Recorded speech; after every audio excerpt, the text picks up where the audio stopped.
Bonjour à toutes, bonjour à tous, moi c'est Camille et bienvenue sur la Nouvelle Vague, la chaîne qui t'explique simplement la K-pop et la culture coréenne. Aujourd'hui, j'aimerais parler avec toi d'un sujet très chaud, c'est pourquoi les gens détestent la K-pop. C'est quoi leur problème ?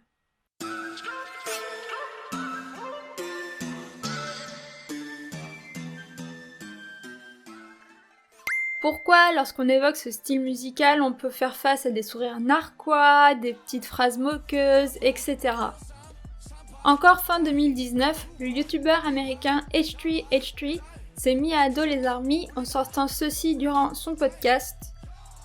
Je hais la K-pop, je ne comprends pas l'engouement pour BTS, comment ça a pu devenir un truc en Occident.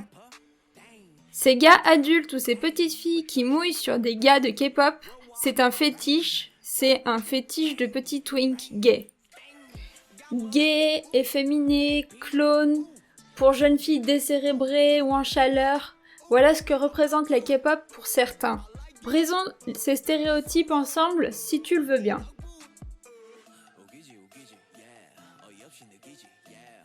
On démarre déjà sur un gros morceau. La K-pop c'est trop gay. Ou plus exactement, les boys bands c'est trop gay. On pourrait au premier abord penser que c'est une remarque que l'on retrouverait uniquement en Occident, mais force est de constater que même en Corée, certaines personnes pensent cela des artistes pop. Une des premières raisons à cette remarque, c'est l'utilisation de maquillage. Si depuis toujours on maquille les artistes pour les clips ou les photoshoots, dans la K-pop, il est courant d'utiliser le maquillage pour embellir les idoles, même masculines, et ça ne choque personne que le membre de tel groupe ait un smokey eye. Mais la masculinité étant universellement toxique, on se retrouve souvent avec des premières réactions comme « c'est un gars ou une fille, pourquoi ils sont maquillés ?» Ils sont gays, enfin ce genre de remarques très pertinentes parce que c'est bien connu, il n'y a que les femmes et les gays qui sont intéressés par le maquillage et qui sont dans des groupes de K-pop.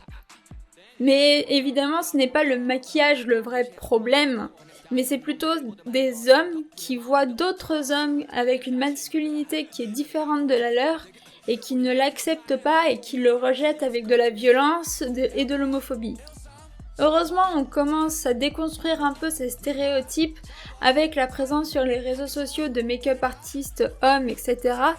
Mais malheureusement, il faut bien reconnaître que c'est quelque chose qui est encore très vivace et très ancré. Mais il ne faut pas croire, c'est quelque chose que l'on entend malheureusement en Occident, mais également en Corée. On se souvient tous de ce rappeur B-Free qui, lors d'un débat sur le rap avec Suga et RM des BTS, les avait insultés en leur disant que le maquillage c'était quelque chose pour les filles. On ne reviendra pas sur la misogynie de cette remarque qui consiste à dire que traiter quelqu'un de femme est une insulte, mais tu peux voir via cette vidéo que clairement il y a encore un problème sur les représentations de genre en Corée.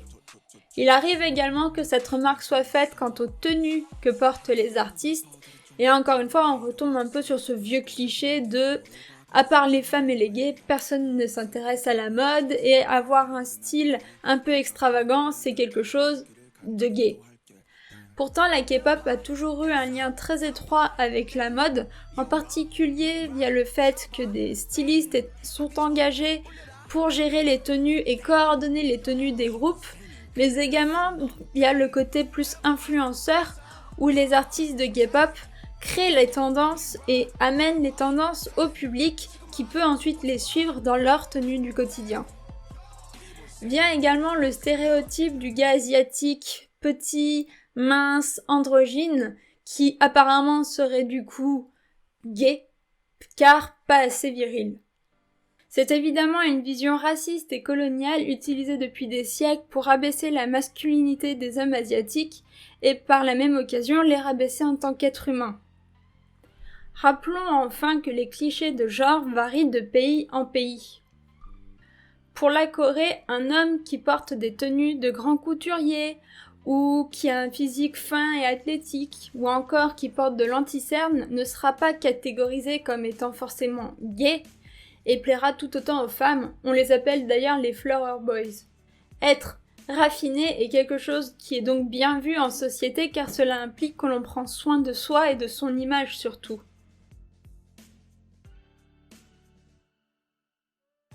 Là, on est sur une vision assez raciste, soyons clairs. Mais au-delà de cette remarque, on a cette paresse intellectuelle que certains ont à ne pas vouloir s'informer et à connaître le nom des artistes d'un groupe pour pouvoir continuer volontairement de les amalgamer et de les confondre. On retrouve dans ce comportement un refus de vouloir s'intéresser à ce qui ne nous ressemble pas, avec la première barrière de la langue, mais également une seconde barrière qui est celle de l'ethnicité.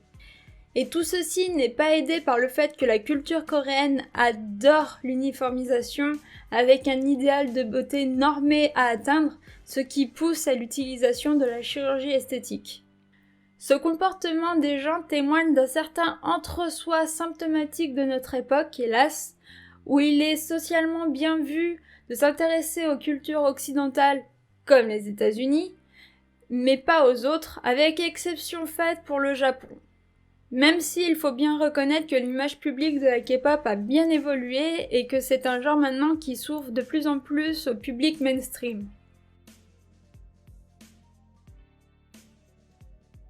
Ça ne coûte rien de le rappeler, mais la musique n'a pas de genre en fait. Pour moi, il n'y a pas de débat là-dessus.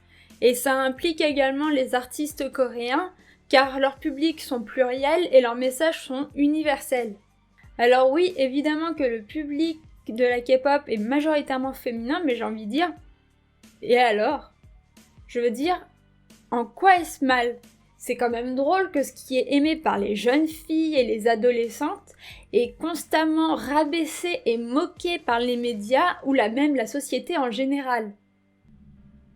Je veux dire, il en avait été de même à l'époque pour la Beatlesmania, mais il viendrait à l'idée de personne maintenant de dire que les Beatles n'est pas un groupe culte et que c'est quelque chose pour les prépubères. Et le plus ironique dans tout ça, c'est que des artistes comme Shawn Mendes, Ed Sheeran ou Ariana Grande ont également des publics à majorité féminine, mais il reviendrait à l'idée de personne de venir douter de leurs compétences. Comparativement, je pense au domaine sportif où il y a des fan clubs à majorité masculine très impliqués et on ne vient pas les traiter avec mépris et condescendance. Même, il est même bien vu d'être fan d'une équipe en fait. Cette remarque-là, elle sonne tellement ignorante quand je l'entends et encore une fois, c'est pas des fans de musique indépendante super underground qui me la font.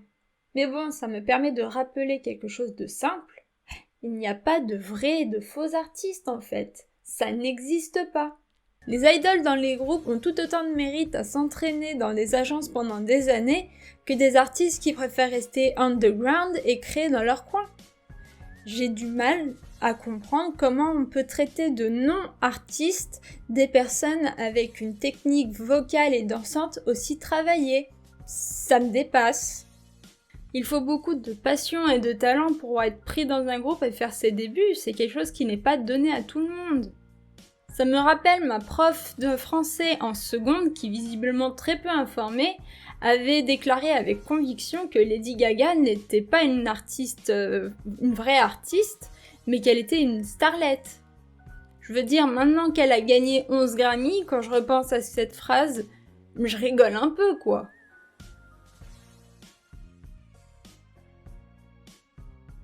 Ce cliché est assez de mauvaise foi pour moi, même si pour le coup, c'est le moins pire de tous.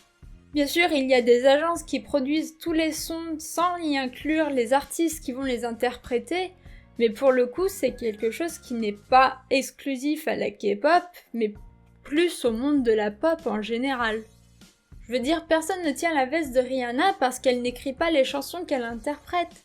Je comprends que vous puissiez être déçus à la limite que ce soit le cas, mais ça ne retire pas la valeur de la chanson, et puis on écoute tous un jour un peu du commercial, que ce soit coréen ou non. Enfin, n'oublions pas qu'il y a de plus en plus d'idoles qui sont investis dans la création et la production de leur musique, je pense à BTS par exemple, mais il y a aussi Stray Kids, iKON, etc. Je veux dire, évidemment qu'on peut ne pas aimer la K-pop, je ne vais pas mal dormir parce que Jean-Michel a décidé que BTS c'était chelou. Mais je pense que ceux qui ont le boycott un peu facile ont vraiment les pires arguments quand il s'agit d'expliquer pourquoi ils ont un problème avec le genre, et c'est pas normal pour moi en fait. Mais maintenant j'aimerais plus me tourner vers toi et j'aimerais savoir quelle est la pire excuse bidon que tu aies eue pour que quelqu'un ne veuille pas écouter de la K-pop. N'hésite pas à me le dire dans les commentaires en bas, je serais curieuse de savoir. Sur ce, c'est fini pour aujourd'hui, j'espère que cette vidéo t'a plu. N'hésite pas à t'abonner et à liker cette vidéo si elle t'a plu. Et on se retrouve le dimanche prochain pour une nouvelle vidéo. Ciao, bye!